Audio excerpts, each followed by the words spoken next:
ॐ जननीं शारदां देवीं रामकृष्णं जगद्गुरुं पादपद्मे तयो श्रित्वा प्रणमामि मुहुर्मुहुः.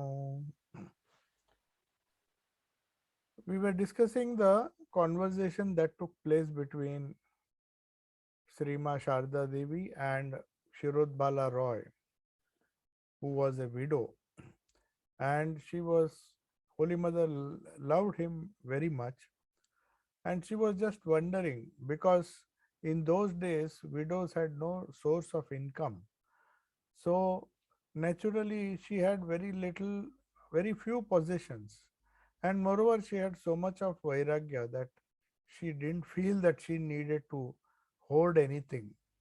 So but somehow Holy Mother came to know that she had only one blanket. Sometimes in winter you need two blankets, sometimes three.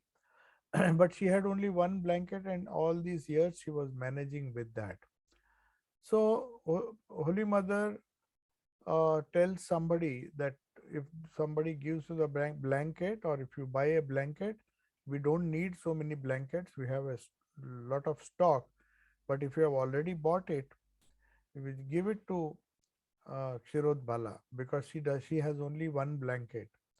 So Shirod Bala is overwhelmed because she she fails to understand how her Holy Mother knew about her poverty. So nothing was hidden from Holy Mother. So and neither about her sari. She says she has only one or two saris and one blanket. So if you have bought it, then we'll give it to her.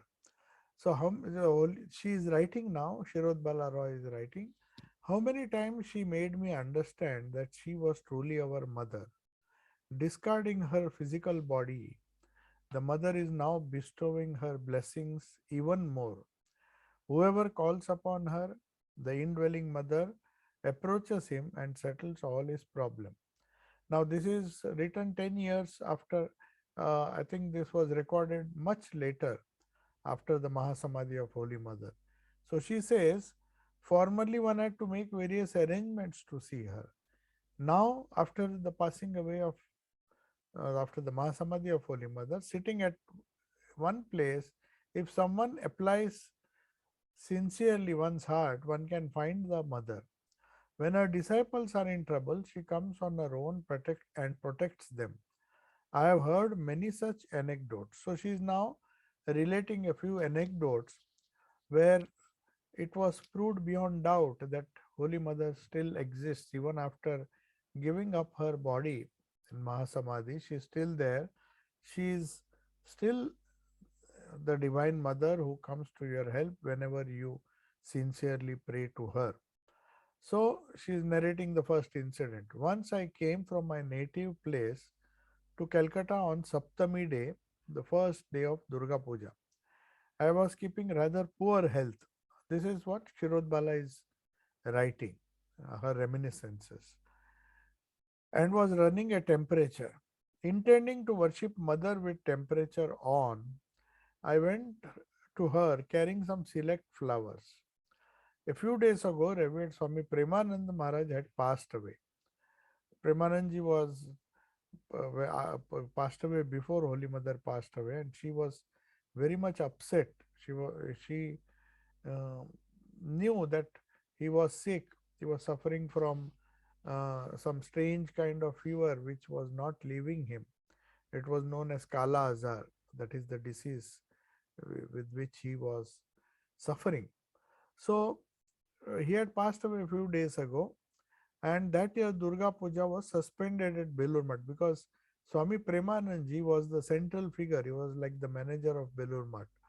And in his absence, and it was just a few days before Durga Puja, he passed away.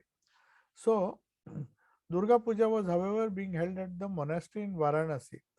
Though Belur Math did not hold it, those days there were only a few centers when Holy Mother was alive.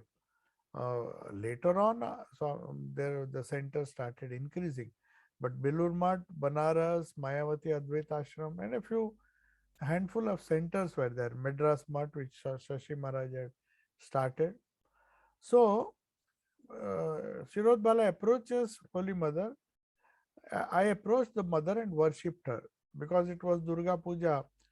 Shirod Bala thought it's a good opportunity to, since Durga Puja is not being held, why not worship the mother here? As her I worship means it was a simple worship. She would have brought some flowers, Ganga Jal, and just offered it. That would be worship for them. As her eyes fell on me, she lamented and saying, "Ah, you look so much pulled down, my child." Then she mourned for Premanand Maharaj too, and she continued, "You should leave for Varanasi this very night. Some sannyasin and brahmacharis of this place are going to Varanasi. Your health is very much down. Stay at Varanasi for about a month." So Shirod Bala replied, "What's the use of going there? I love to stay here." The mother said, "What do you say? Varanasi is the abode of Lord Vishwanath." I said, "This is the abode of Annapurna." I mean, Holy Mother is referring to Holy Mother because Varanasi is supposed to be the abode of both Vishwanath and Annapurna. But Shirud Bala says, "This is the abode of Annapurna." And mother laughed and said, "Nevertheless, you will come round if you stay there for some days. Now, whatever it may be, you go there, stay there, and your health will improve." So now she had brought some, I had brought with me some pickle of tamarind from my native place for presenting to the mother. Seeing a big crowd at mother's house, I wondered where I should place it and whether it could be of any use to the mother. The mother, the indwelling spirit of my being, called Gulapma and said, "Keep this pickle with care. I shall take it later. Give my daughter some fruits for her consumption during her journey." So she was insistent that Shirod Bala went to Banaras because there was no puja at Belur Math, but there was puja at Varanasi. I received them. We left for Varanasi.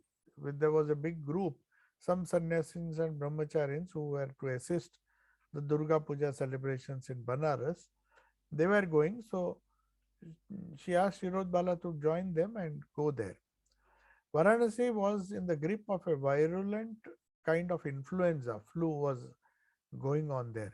As soon as the monks there saw me, they said to me, "Now the attack of influenza is so devastating here that you, instead of regaining your health, are very likely to contract influenza and suffer." I kept quite thinking, come what may, I shall stay here. For I have come on the advice of mother. So what can happen to me? Nalini Didi and a few others who had accompanied me left Varanasi just after puja, but I continued to stay there. I stayed in Rana Mahal. Some days later, I contracted influenza. Then the monks helped me much by sending a physician for me and providing medicines. One day, I saw Holy Mother appear before me in a dream. She was alive. She was in Udbodhan, but she was not present here. But she appeared to Kshirod Bala in a dream and said, "There is nothing to fear. I am here. I shall take care of you." Next day, my illness took a turn for the better, and I came round in a few days' time. As soon as I had completed 1 month in Varanasi, I returned to Calcutta. On seeing me, the mother said smilingly, "It is such a big relief to me, dear. I sent you to Varanasi for your good, but the illness you contracted there was about to harm you." That means somehow Holy Mother came to know that she is ill, so she appeared in a dream and in a subtle way protected her from that influenza, which in those days influenza could be very fatal. Now, this is the end of the conversation of Shirod Bala Roy, or reminiscences, we can say, her memories of Holy Mother, which were recorded. But now we will be reading the reminiscences which were recorded by Swami Shantanandji. Shantanandji was a disciple of Holy Mother and very close to the mother, and finally he was He retired early because he contracted tuberculosis, and he was in Ranchi sanatorium for some time, where TB patients were normally kept, but then after recovery he came and stayed at Belur Math. But he was retired and a very, very loving soul, very calm, just as his name suggests. His name was Shantananda. One was full of peace, always full of peace. So now he is recording some, I mean, he has recorded some reminiscences of Mother. I asked the Holy Mother, Shantananji is saying, how shall I lead a spiritual life, Mother? She said, spend your days as you are doing now. Just pray to him earnestly and remember him always. So this is a very simple but very powerful advice, because she said the simplest and the best way, the best and the simplest way to, easiest way to solve the problems of life is to remember your Ishta Sri Ramakrishna in silence. So anyway, he was a very silent monk. So she said, spend your days as you are doing now and pray to him earnestly and remember him always. This is the promise given by Sri Krishna in Bhagavad Gita also. Do whatever, remember me and fight. Just remember, as try to remember me as far as possible. If you remember me always, that is fine, even while doing things. And pray to him earnestly. Whenever you get a chance, you pray to him earnestly. But the disciple says, Mother, the fact that even great men become degraded frightens me terribly. So Santanj is aware that the spiritual life is not such a easy thing. So he's asking this question. So when a person has enjoyable things all around him, their influence naturally affects him. So that's why but the disciple says, yes, that is true, but men cannot do anything on their own. It is he who is making them do all that they do. So he means now slowly, like Thakur's famous parable, when the cow came and ate the plants, the gardener, instead of taking the blame that he could not protect his plants, he just blamed. He said it is Indra who did it, because Indra is the uh, deity and he came and destroyed me. So everybody wants to blame God for all the misfortunes. So here, somewhat hinting at that idea, men cannot do anything on their own. As you said, no matter how much you try, it is only by His grace everything will happen. It is He who is making them do all that they do. Mother says, true, it is true that He is causing to do men to do everything. But do they have that understanding? Being filled with ego, they think they are the doers of everything and they don't have to even depend on God. Those who rely on Him totally are protected by Him from all dangers. So she says, though it is true, but it is not enough if one wholehearted, if one does it wholeheartedly, then one will get the results. Otherwise, if one does not depend on God wholeheartedly, then the egotism which a person has, that will cause a lot of suffering and terrible suffering in their life. Then pointing to a monk, he the monk mother continued. The master used to say, "O monk, beware. A monk has to be always on the alert. He should be cautious all the time. A monk's path is very slippery. It is like walking along a slippery path. One has to move very cautiously. But the ochre cloth of a monk protects him, as does the collar on a dog. No one hurts such a dog, for they know it has a master." So at the same time, she says it's for this reason perhaps the ochre cloth is worn by, the tradition says that you wear a ochre cloth, just as in India there, of course, in the West, all the most of the dogs are having a collar, but in India there are a lot of stray dogs as well. So naturally, if a dog is stray, it has no protection. Whereas if it has a collar and even if it has escaped from home, people will not hurt that hurt that dog, because they know somebody inadvertently has the dog has escaped, and the collar reminds them that it belongs to somebody and he may be in searching for that. So similarly, they say the ochre robes of the monk protects him wherever he goes. Then she gives her own example. A man's mind naturally runs after bad things. If he wants to act virtuously, the mind fails to cooperate. In earlier days, giving her own example, she says, I used to leave my bed at 3 o'clock in the morning to meditate. One day, I felt unwell, and out of laziness, I dispensed with my meditation. Because of this, my meditation was stopped for a few days. Therefore, if one wants to achieve something noble, he must be sincerely arduous and seized with a firm resolve. When I used to stay in the Nahabat, on moonlit nights I would look at the reflection of the moon in the still waters of the Ganges, weeping and praying to God. And how she used to pray. This is such a wonderful prayer. She says, there are stains even on the moon, but let my mind be absolutely stainless. During my stay there, the master forbade even Ramlal to see me, although he was a nephew. Nowadays, I talk with all and come out in the presence of others. You are a Calcutta boy. Had you so desired, she is telling Shantananda. He is telling Shantananji was her disciple. You are a Calcutta boy. Had you so desired, you could have married and led a householder's life. Since you have renounced everything, why should you give your mind to it again? Should one again take in the spittle that has been once spat out? Disciple. Now Shantanji asking her, Mother, is it good to practice asanas, pranayama and other exercises?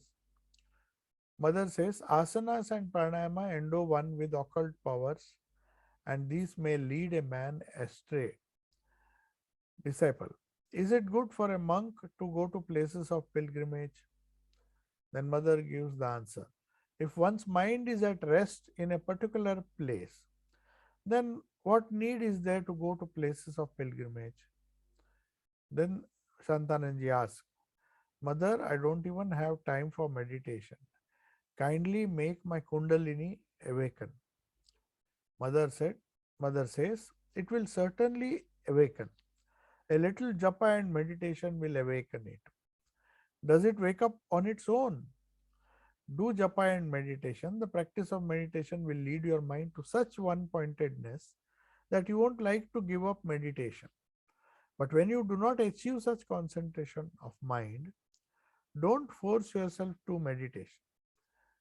On such occasions, finish your spiritual practice by simply saluting the Lord.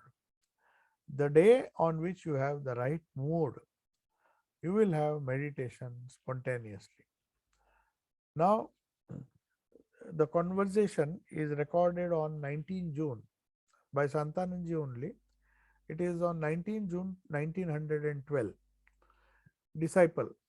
Mother, why is it that my mind does not become steady?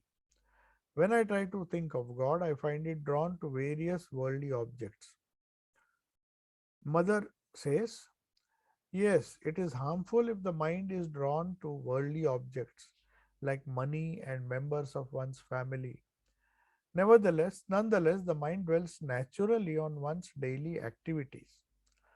If you don't succeed in meditation, practice japa.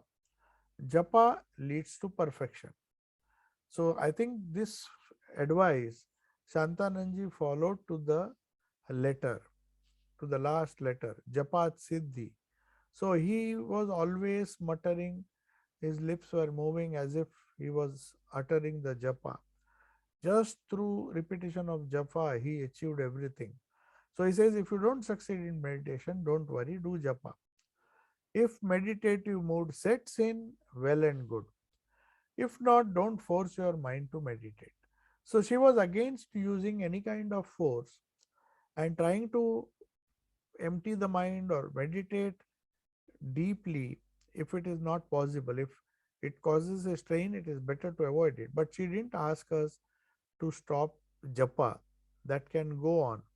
It leads to perfection. Slowly but surely, it transforms the human personality, the inner personality, the causal body uh, which houses our samskaras which are known as kleshas in Patanjali's Yoga Sutra. So this raga, dvesha, and other things, they are not easy to go, but japa can reduce their effect. Definitely, it can reduce its intensity, and klesha tanukarana, which we discussed in our Rajoga class on Friday, that will take place. Now, on another day, Shantanji is asking, for practicing spiritual disciplines in Varanasi, should one live in a monastery or on some lonely place? Mother says, if you practice spiritual discipline for some time in a solitary place like Rishikesh, you will find that your mind has gained enough strength and that you can live in any place or in the company of anyone without being least affected by it. A sapling must be protected by a fence all around, but when it grows big, not even cows and goats can injure it. Spiritual practice in a solitary place is essential. When worldly thoughts crop up in your mind and they possess it, then you should go away from the company of others and pray to Him with tears in your eyes. He will remove all the dross of your mind and will also give you understanding. So, these are the solutions he gave to, very simple solutions, but we believe that Shantananji must have taken everything seriously. His life demonstrates that through this japa and japa alone, without any complicated sadhana, he could achieve the goal, his goal of life. A disciple says, now he is showing his helplessness. I don't have enough strength for doing spiritual disciplines. You see, he was, I think, even in those days, suffering from breathing problems and because of his tuberculosis. So then he says, I have surrendered myself at your holy feet. Please do as you will. With folded palms, the mother began praying to the master. You see, mother is praying for Shantananji. May the master protect you in your vows of sannyasa. He is looking after you, and what should you be afraid of? If the mind is kept engaged in some work, it doesn't indulge in silly thoughts. But if you sit idle, the mind is likely to indulge in various kinds of thoughts. Then the disciple asks, how and where should I perform spiritual disciplines? So mother immediately says, in this particular case, not that she would have told this to everybody. She says, in your case, Varanasi is the place suitable for you. Spiritual discipline means holding the mind steadfast at his holy feet all the time and immersing the mind in thoughts of him. Whether you are doing japa, whether you are singing about him, whether you are reading his divine play, the divine messages of Sri Ramakrishna, that is how we keep our mind engaged as far as possible, immersed in him. Manmayi bhava mad bhakta, madhyaji mam namaskuru. So Sri Krishna says, remember me, do all work for me, just keep me at the center of your being, in the center of your being. Imagine that I am in the heart, seated and guiding you. That is what the Lord says. I am sitting in the cavity of your heart, the center of your spiritual heart, and inspiring you. Even if you don't know what you are doing, if you dedicate everything to me, I will give you the right understanding. If you focus on your Ishta within the heart and immerse the mind in thoughts of him, Then he says, repeat his name. Again she says, repeat his name. Then the disciple asks, what can repetition of his name achieve if it is not attended with earnestness? Sometimes he says it becomes very mechanical. What can I do? I can't do it with earnestness all the time. Now and then I do it, it's okay. But if I can't do it all the time, what is the use? What can it achieve for me? Holy Mother says, regardless of whether you get into water willingly or are pushed, the clothes will be soaked. Your clothes will be soaked. Practice meditation regularly or japa, for your mind is still unripe. After prolonged practice of meditation, your mind will become steady. And you should constantly discriminate between the real and the unreal. That is, the real, the permanent, and the transient. Know the worldly objects to which your mind is drawn to be temporary, they are not permanent, or maybe they are unreal, and surrender your mind to God. Then she gives an example which Thakur used to very often give. Holy Mother says, a man was angling in a pond all by himself when a bridegroom's procession with all its music passed by.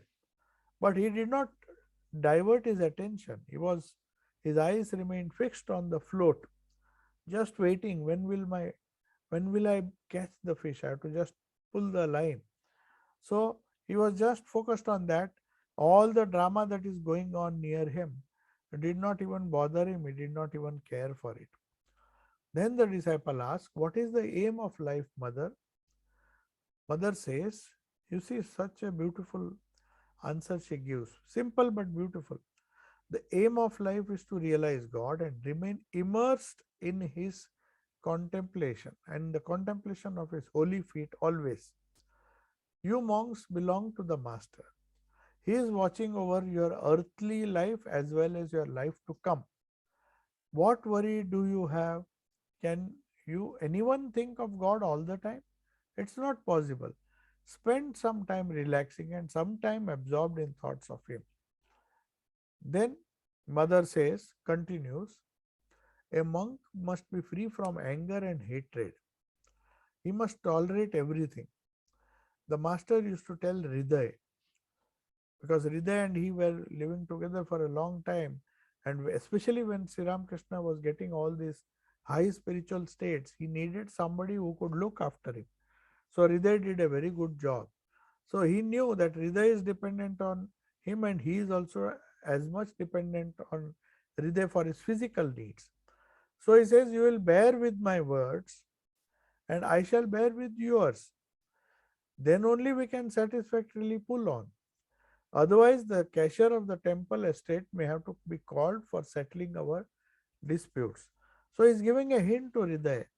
When you live together with somebody, then you have to adjust, you have to somehow tolerate each other or accept each other. You have to bear with my words. Sometimes inadvertently you say something, but where will you go? Because the otherwise a third person has to be called for settling our disputes. Then Mother says, the master used to tell me, it's very important. You see, even Mother who was restricted in the Nahabat, in fact, she developed her knee pain. She had rheumatism because she was sitting all the time. Hardly she could move out of the Nahabat. But the master was so, he noticed everything. He said, Master used to tell me, that is Holy Mother is saying, take short walks. Otherwise, you will not be able to maintain your health. In those days, Mother says, I lived in the Nahabat. I used to bathe in the Ganges at 4 o'clock in the morning and would then enter the Nahabat, not to come out of it again during the daytime. One day the master said to me, today a Bhairavi will come. Dye a cloth and keep it ready.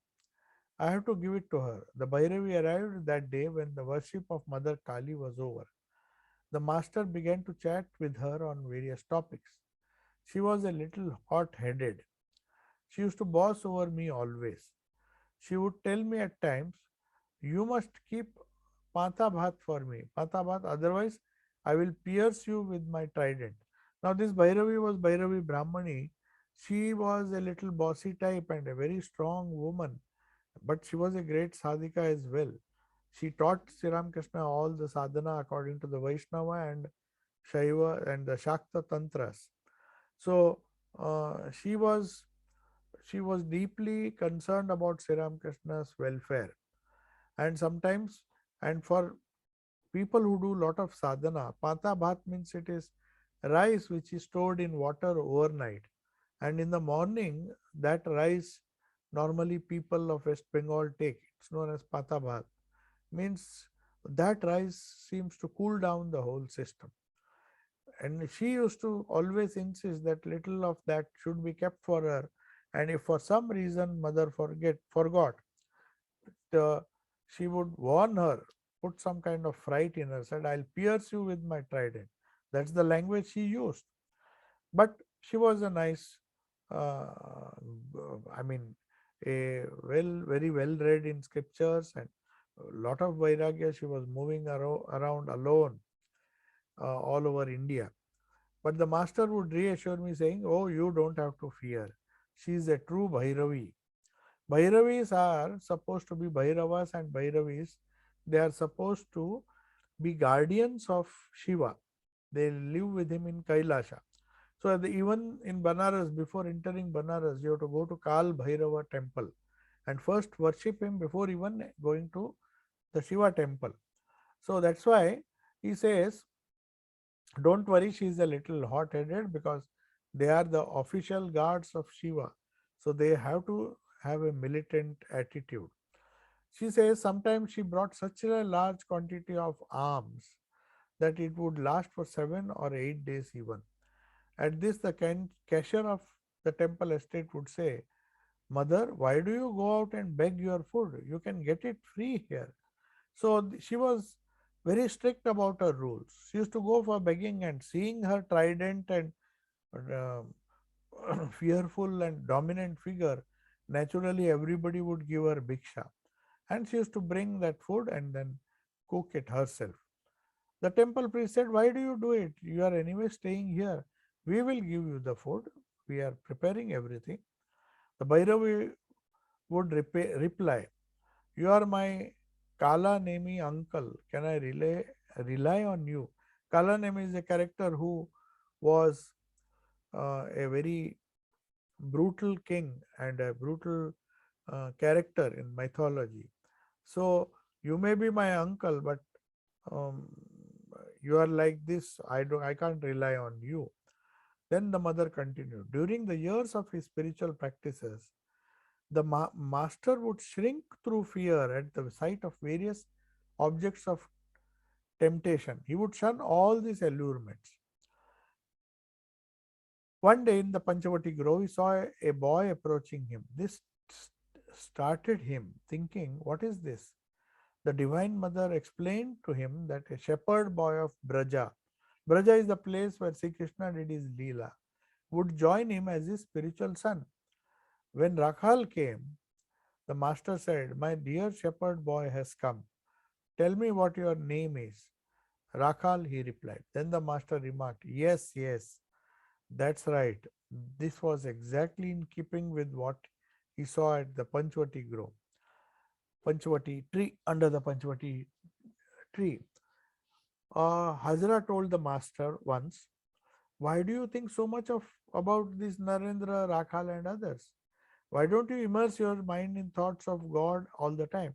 This Hajra was very fond of advising others. He himself had escaped all the responsibilities of looking after his family, which was done by his father-in-law.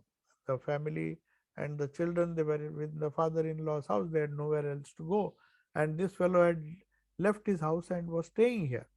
So he is trying to advise Thakur, who was a master of renunciation, who had renounced everything, had no family and all those things. This person with a huge family and having run away is trying to impress upon Thakur that you are attached to all this Narendra, Rakhal and all. You see, I have left everybody and come. You should immerse your mind in thoughts of God all the time. But the master knew his nature. Then he says, all right, I'll keep my mind immersed in God. Thakur was absolutely egoless. He did not retort or he did not scold him. He knew these such people have been kept here by the Divine Mother herself. So let them be, let them have their own view. Why should I interfere? Saying this, he went into Samadhi and his hair stood on end. That is what happens when you go into Samadhi. A great ecstasy comes over the body, and the hair, as it were, stands on the end, and you become a totally different person. So he continued in that state, Master continued in that state for nearly an hour. Then Ramlal began to utter the names of various gods and goddesses. This was actually told by Sri Ramakrishna to Hariday and whoever was around. Whenever they saw him in Samadhi, and if it continued for a long time, he would ask them, he had already given them a few names of the Lord and various gods and goddesses, and keep repeating them till he came back to consciousness. The reason being is he he worshipped so many gods. For him, all gods were manifestations of the same divine. So one does not know in which mood he was before he went into Samadhi. If he had gone into Samadhi by meditating on Krishna, then perhaps they have to repeat the Krishna mantra. But since they did not know what had occurred before he went into Samadhi, they would utter the various names. Whatever names he had given, at least one of them will bring him back to normal consciousness. After this, after he had done, Ramlal had done this for a very, very long time. Once he was in such a deep state of samadhi, no matter how much he repeated the divine name, he came back and regained his body consciousness. When his samadhi had passed, he remarked to Ramlal, "Did you notice the mental state into which I enter whenever my mind dwells on God? That is why I keep my mind at a lower level by thinking of Narendra and others." Ramlal said, "No, please continue to stay in your own mood. I don't want to know all these things. You do whatever you like. You stay in that mood if you like." Then this was explained by Holy Mother to Shantananji. She gave so many hints, like what happened and what was narrated to her.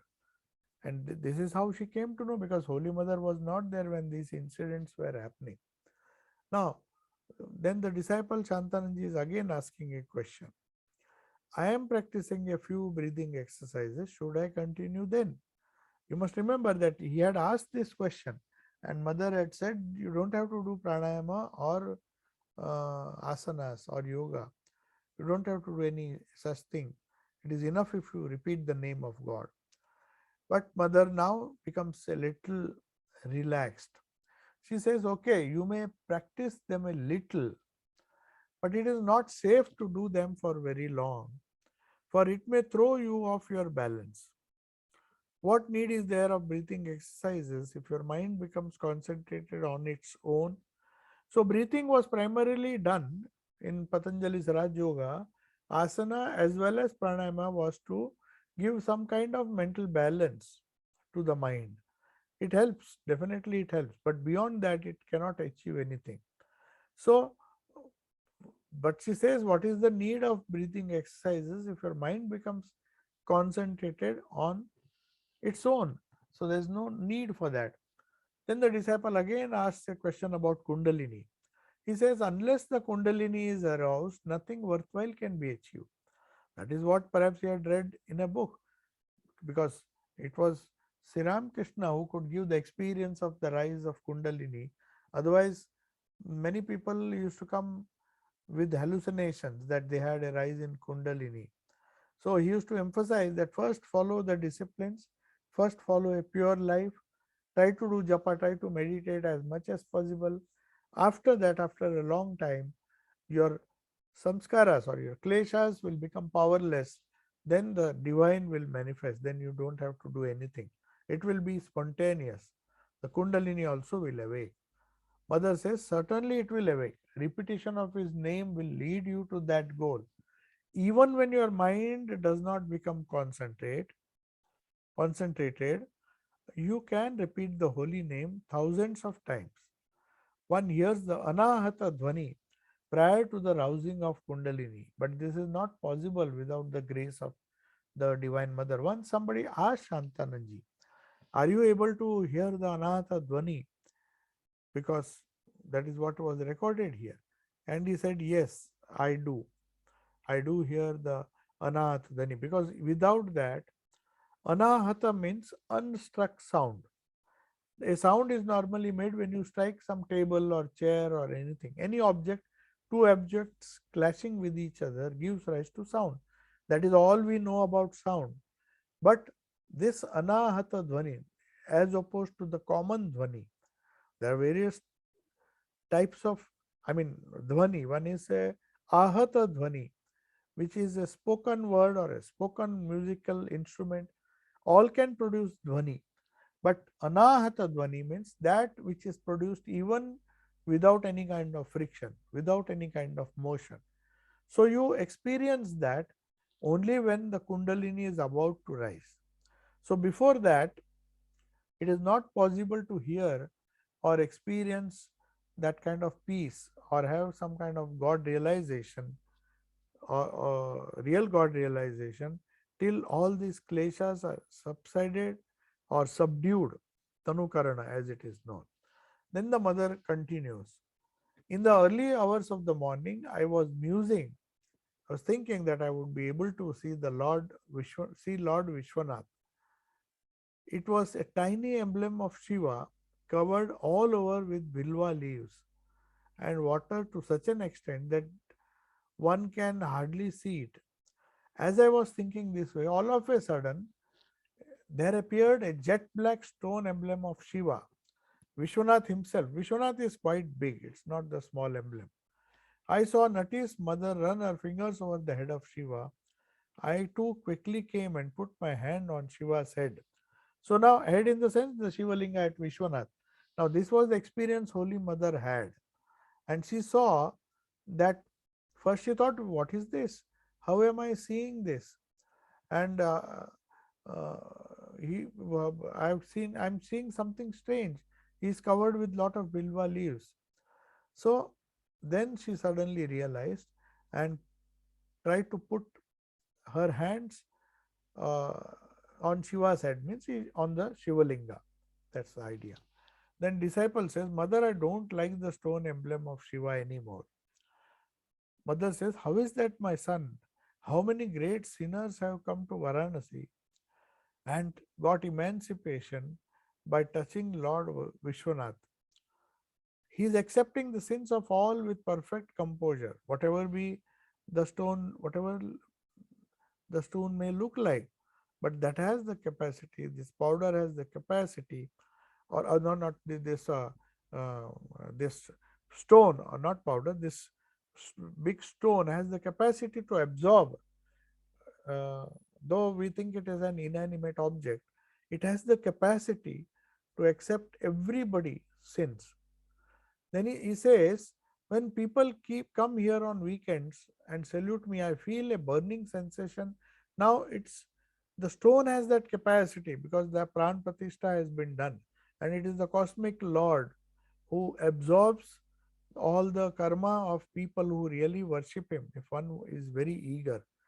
But for a living being, when he incarnates, for a stone symbol, it is possible. For millions of years, the Shivlinga would, for thousands of years at least, the Shivlinga would have, so many people who had committed sin would have touched it. But nothing has happened.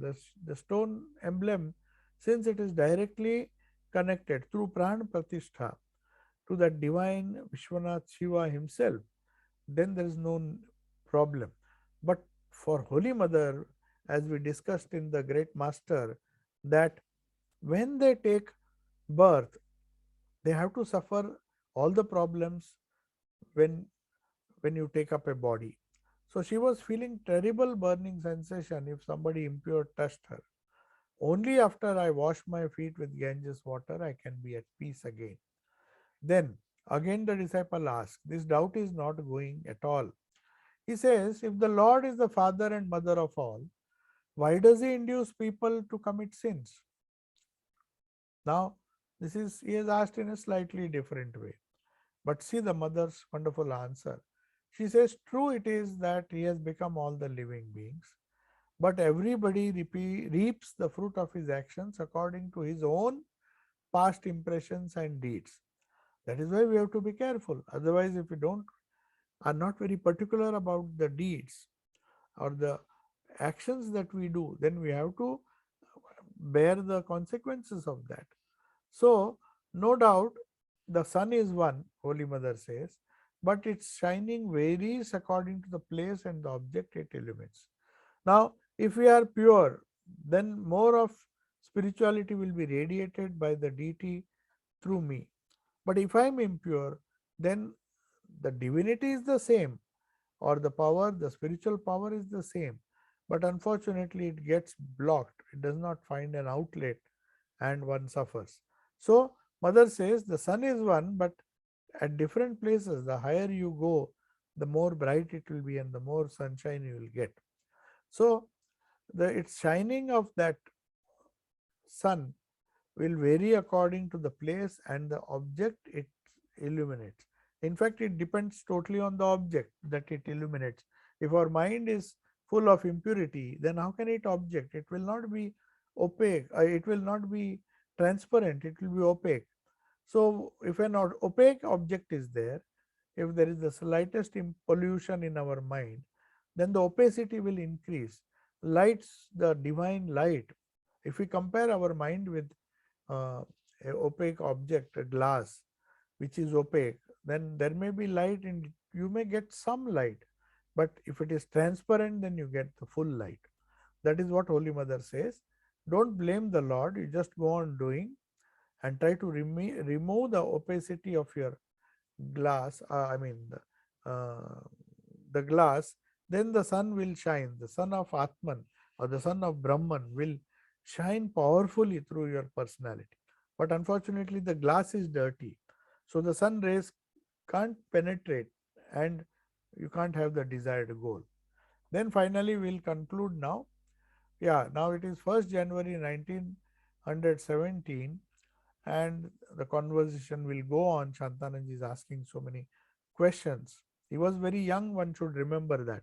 Later on, when he became senior or he retired, he was such a calm and composed monk that one could see that he is literally following what Holy Mother told him to do, silently doing japa, living in one's own world, but at the same time meeting people. Innumerable people used to come and meet him and ask him or just bathe in his wonderful spiritual presence. So let me see if there are some questions. I'll just, yeah.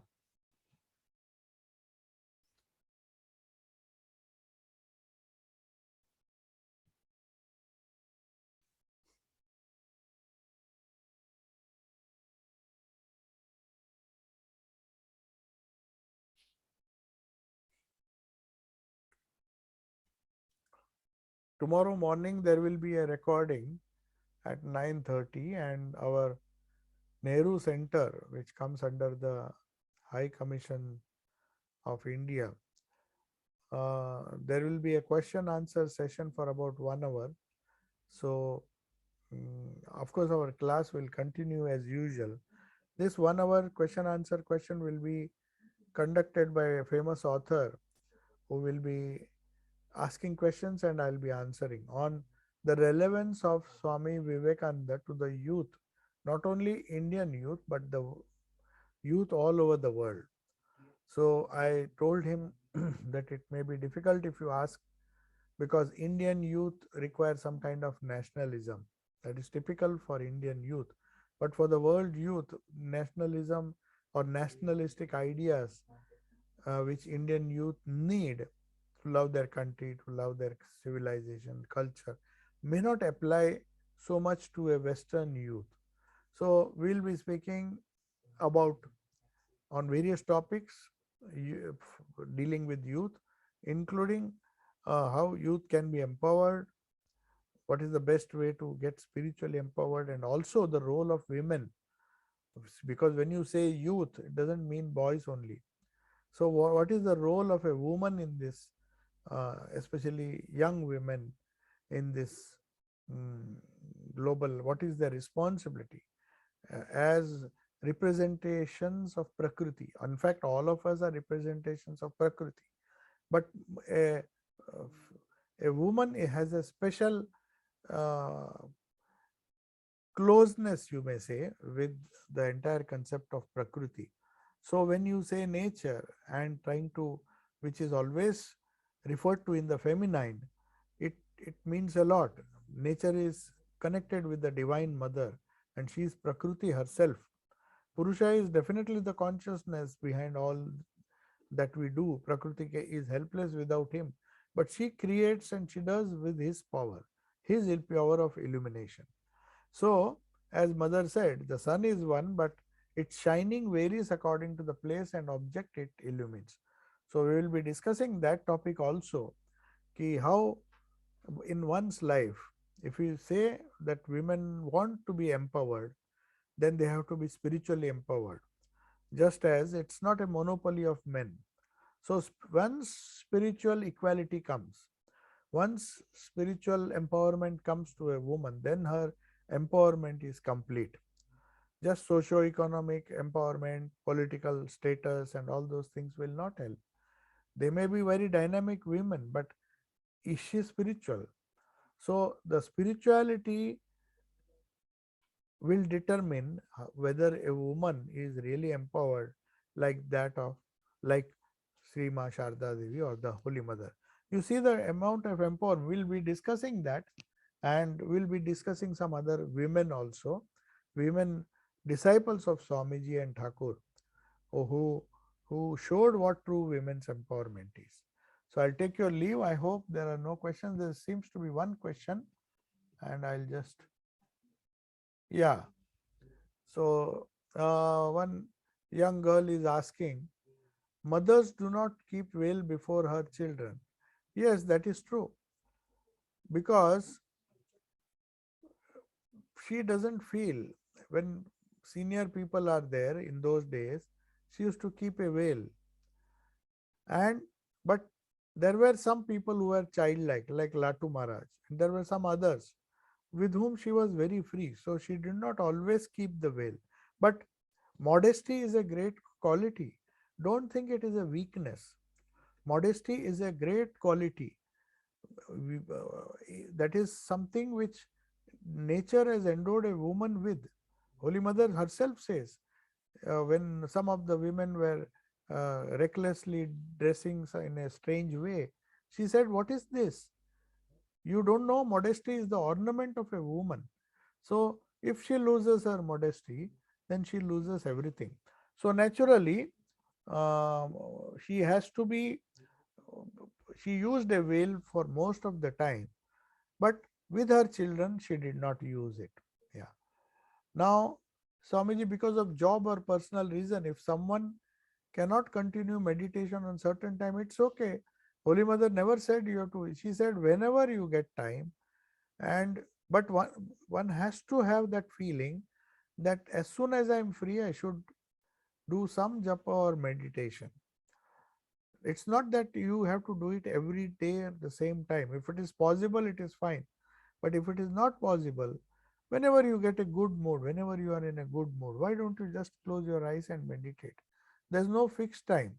You can do at any time of the day. You can do in any position, lying down. If you are tired, you lie down. But why don't you? Why can't we just repeat to japa at least, if not meditation? The idea is in all circumstances, all the conditions, you can do it. Now, one more question and we will uh, finish. Yeah. I have been doing on Brahma Muhurta. Brahma Muhurta is very good because nature is very calm. They say the time between 4, or in this country, I don't know, but in India it is between 3 to 6. They say people who really want to achieve something, try to do something at Brahma Muhurta, some meditation. Or whenever you get up, sometimes some people don't get sleep. There's no harm in that. If they don't keep worrying and if they don't take sleeping tablets, they can as well do japa silently. For some people, it japa puts them to sleep. That is not a good idea, but anyway, it is better than having worries and anxious thoughts. So it can be done. Yes. So I'll take your leave now. Om Shanti Shanti Shanti. Hari Om Tat Sat. Sri Ramakrishna Arpanamastu. So we'll meet tomorrow at 5:30 as usual for the gospel class.